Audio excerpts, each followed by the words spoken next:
Hi guys, this video is going to be, you guessed it, a little bit about bits.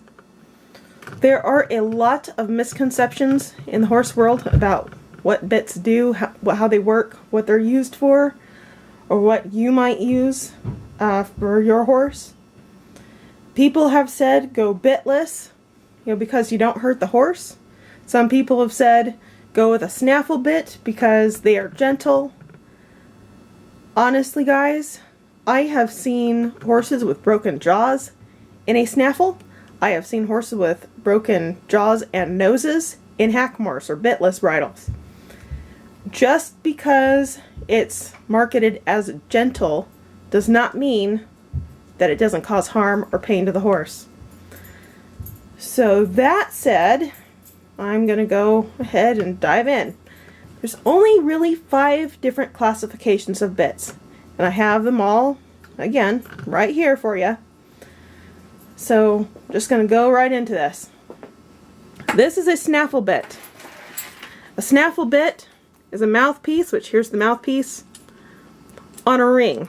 It can be a D ring, it can be an O ring, it can be a loose ring, whatever ring, doesn't matter.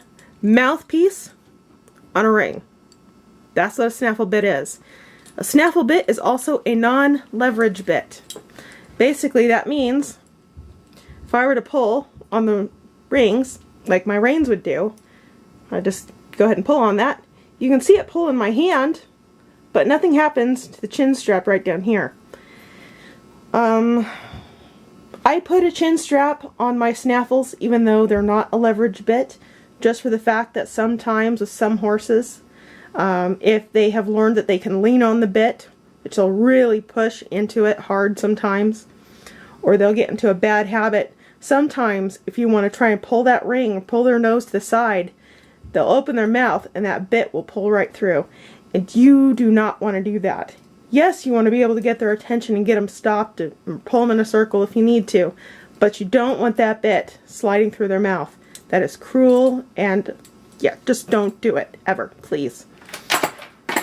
So, that's a snaffle bit, non-leverage bit. Mouthpiece on a ring.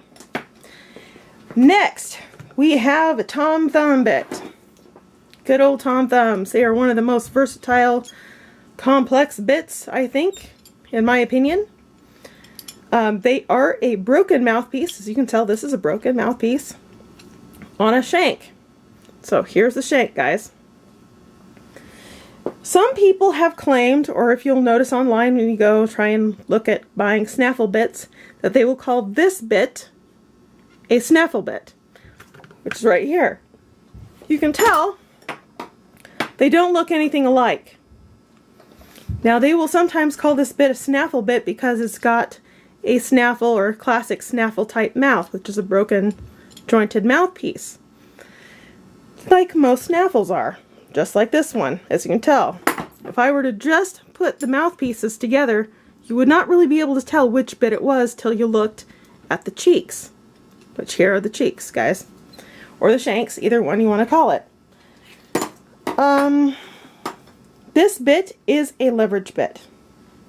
So, if my horse's mouth is on that mouthpiece, and I pull on the reins, watch what happens to this chin strap, guys. If I pull on my reins, that chin strap comes up and makes connection with my wrist. That is the leverage action. You don't see that with your snaffles. Snaffle's non-leverage. This bit, because it's got shanks, is definitely a leverage. I'm going to go on to this one because this is also a Tom Thumb bit, broken mouthpiece on shanks. I picked this up. I love this bit because I can do a lot with it. One of the features that I do enjoy is the fact that I can put my reins right here on what they call on the snaffle. Because if I pull on this part, it's just as if I'm pulling on the snaffle ring. But if I pull on my rein down here, then it becomes a leverage bit. So you can see the difference there. Okay, whew, I've been working all day, so I'm out of breath still. One of the things that's really cool about this is not only can I get the shank to swivel this way, but the mouthpiece also has a swivel. Some people may say that this bit is more severe because it has a lot more moving parts. It does have a lot of moving parts. Some horses cannot handle that because it's too much distraction for them.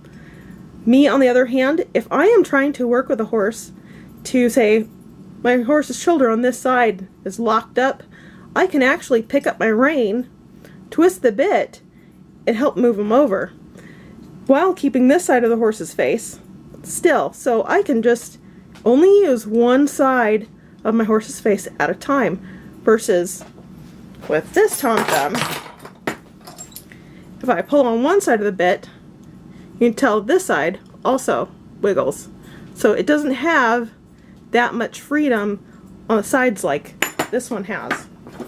So to keep that in perspective, you can use something like this with a very short shank. If a horse is really leaning hard on a snaffle, you can use something with a little bit of shank, and again, you can get a little bit of that twist to help move a horse's shoulder over, especially if you're working on things like side passing or rollbacks, spins, things like that.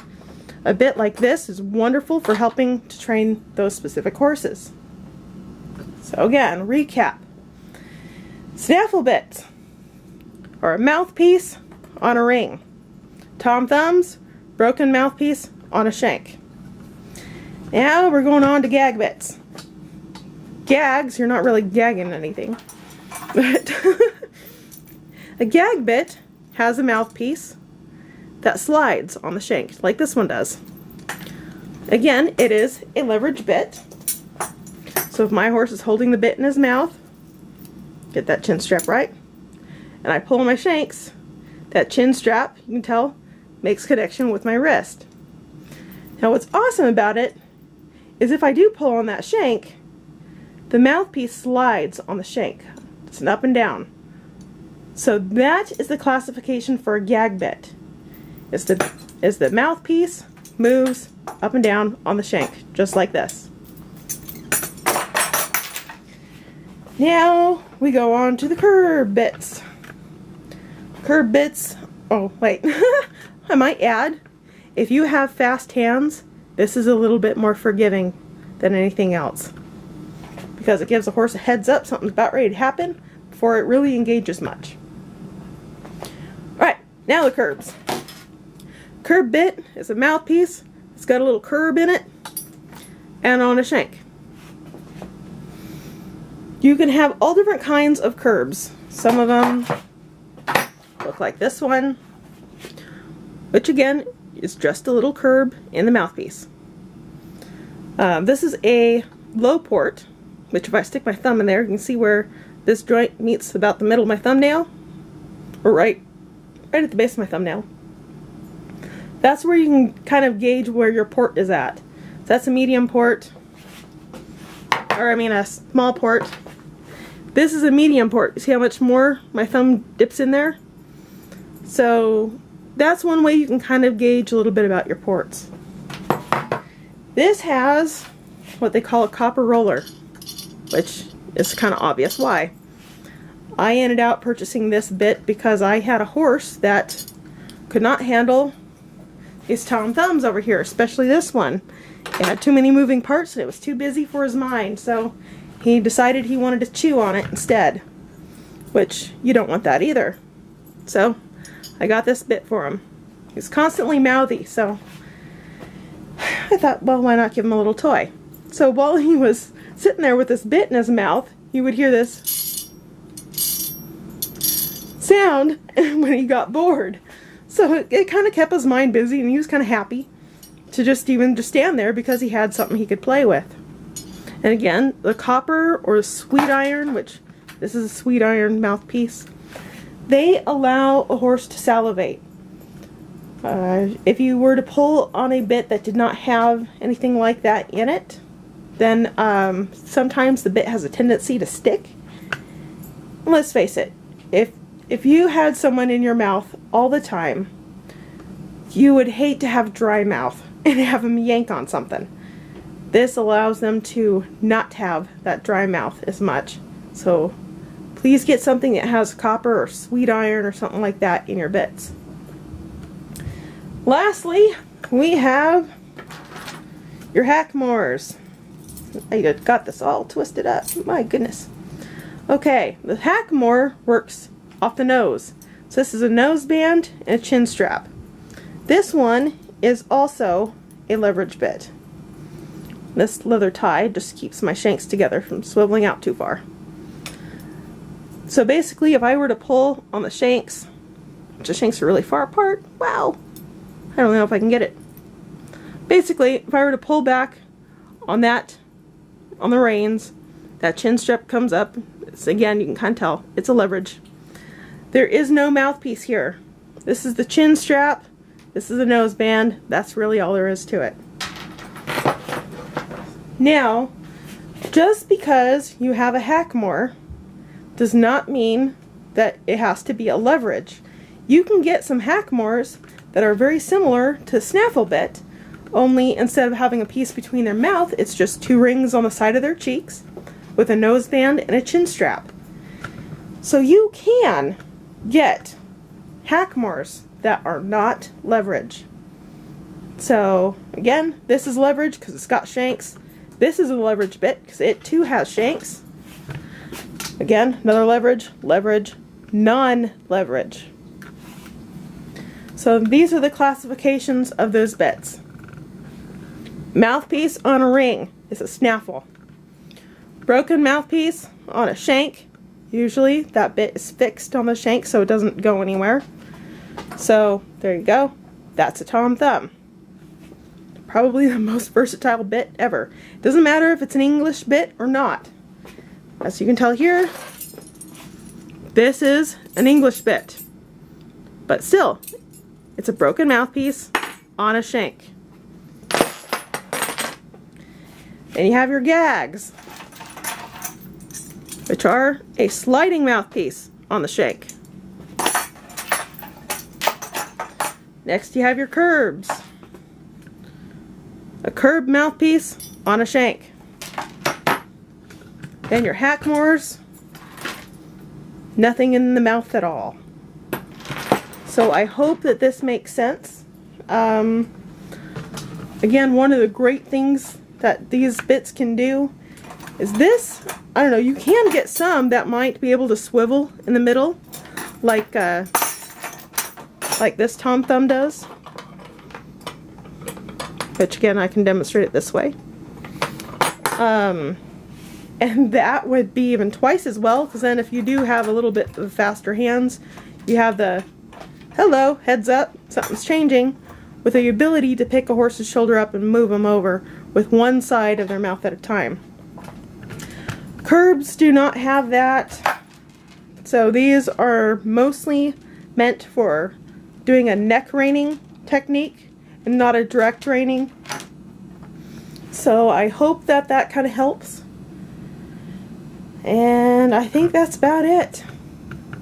If you guys have hard hands at all, please do not ride. Please. There's no need to hurt horses. Absolutely none at all.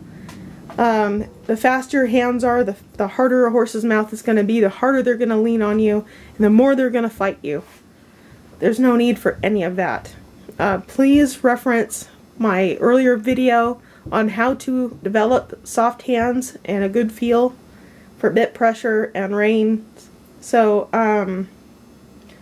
again, I hope this helps. Oh, I might as well say this before I end up closing this video out. The smaller the mouthpiece, the more severe it is. If you use a chin strap, the more severe it is. There's all different kinds of things you can do to increase severity without actually damaging your horse. But again, soft hands make soft horses regardless of what that you use. You don't have to cause them pain to get desired results. It's just the way it is, guys. So I hope that this makes sense, so that way when you go and you purchase a bit online or purchase a used bit from somebody else who really doesn't know what they're talking about, that this makes sense to you. Again, go through it again, because you have to have repetition to figure it all out. I know it's been helpful for me. Snaffle, just mouthpiece on a ring.